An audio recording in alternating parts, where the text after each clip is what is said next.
నమస్తే. చాలామంది patients 40-45 years age మధ్యలో ఉండేవాళ్ళు సడన్గా వెయిట్ గెయిన్ అయిపోతున్నాను, డైట్లో ఉన్నాను, మంచి డైటే తీసుకుంటున్నాను, ఎక్సర్సైజ్ కూడా చేస్తున్నాను, వాకింగ్ కూడా చేస్తున్నాను, అయినా కూడా ఎందుకో వెయిట్ పెరిగిపోతున్నాను, అంటే నేను సరిగా చేయడం లేదా లేకపోతే లేజీగా ఉంటున్నానా అర్థం కావట్లేదు మేడం అని వస్తుంటారు. సో ఇది మెయిన్ రీజన్ ఏమంటే మీ లేజినెస్ కాదు, ఇది బాడీలో వచ్చే హార్మోన్స్ చేంజ్. సో ఈ పెరిమెనోపాజ్ నుంచి ఈస్ట్రోజన్ హార్మోన్ అనేది తగ్గుతూ వస్తుంది కాబట్టి ఈస్ట్రోజన్ మనకి బాడీలో మెటబాలిజం యాక్టివేషన్కి బాగా పనిచేస్తుంది. సో ఈస్ట్రోజన్ తగ్గడం వల్ల బాడీలో మెటబాలిజం తగ్గి ఫ్యాట్ గెయిన్ అనేది వస్తూ ఉంటుంది అనమాట. ఇది మనలో ఎలాంటి తప్పు కాదు, బాడీలో జరిగే న్యాచురల్ చేంజ్. సో మనం ఈ వీడియోలో ఈ బెల్లీ ఫ్యాట్, ఎక్కువగా బెల్లీ ఫ్యాట్ వస్తూ ఉంటుంది, వెయిట్ గెయిన్ కంటే కూడా బెల్లీ ఫ్యాట్ పెరుగుతూ ఉంటుంది ఎక్కువగా. సో మన ఈ వీడియోలో ఈ బెల్లీ ఫ్యాట్ తగ్గడానికి ఏం చేయాలి, ఫుడ్ ఎలా బ్యాలెన్స్ చేయాలి, హార్మోన్స్ ఎలా బ్యాలెన్స్ చేయాలి, ఇవన్నీ తెలుసుకుందాం. సో చాలామంది సెలబ్రిటీస్ని చూస్తుంటాం మనం, ఈవెన్ 50-70 ఇయర్స్ ఏజ్లో కూడా చాలా ఫిట్గా ఉంటారు, యాక్టివ్గా ఉంటారు. సో దీనికి కారణం ఏంటి?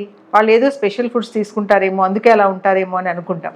అది కాదు, వాళ్ళు కన్సిస్టెంట్గా ఒక డైట్ మెయింటైన్ చేస్తారు, రెగ్యులర్గా ఎక్సర్సైజ్ చేస్తారు, రెగ్యులర్గా హెల్దీ ఫుడ్ తీసుకుంటూ ఉంటారు. సో ఇవన్నీ మెయింటైన్ చేయడం ద్వారా బాడీని మనము హెల్దీగా, స్ట్రాంగ్గా, ఫిట్గా కూడా పెట్టుకోవచ్చని వాళ్ళని చూస్తే అర్థమవుతుంది. సో దీనికోసం మనం ఎలాంటి ఆహారం తీసుకోవాలి ఇప్పుడు చెప్తాను నేను. సో మనం డైలీ తీసుకునే ఆహారంలో మెయిన్గా లెంటిల్స్ అంటే పప్పు దినుసులు అంటారు కదా, అవి బాగా తీసుకోవాలి. సో అందులో ప్రోటీన్ ఉంటుంది, ఫైబర్ ఉంటుంది. మనం తినే ఫుడ్లో 75% హెల్తీ ఫుడ్స్ తీసుకోవాలి, ఒక 25% మనం కార్బ్స్ తీసుకోవచ్చు. సో మిగతా 75%లో ఈ లెంటిల్స్, తర్వాత ఎగ్స్, నాన్ వెజ్ తీసుకునే వాళ్ళకు ఎగ్స్ చాలా important source of protein and fat also. So రోజుకి 1 or 2 ఎగ్స్ తింటే మనకు బాడీలో కావాల్సినంత ప్రోటీన్ వస్తూ ఉంటుంది. అలాగే ఆకుకూరల్లో కూడా చాలా ప్రోటీన్ ఉంటుంది, ఫైబర్ ఉంటుంది.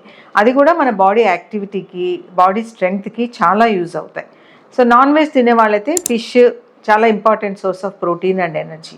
సో ఇలాంటి హెల్దీ ఫుడ్స్ తీసుకుంటూ ఈ జంక్ ఫుడ్స్ అవాయిడ్ చేస్తూ కొంచెం కార్బోహైడ్రేట్ ఫుడ్ తక్కువ తీసుకుంటూ రెగ్యులర్గా ఈ డైట్ ఫాలో అవుతూ, మనం మెయిన్గా ఏమంటే ఏజ్ పెరిగే కొద్దీ మజిల్ లాస్ అనేది అవుతూ ఉంటుంది.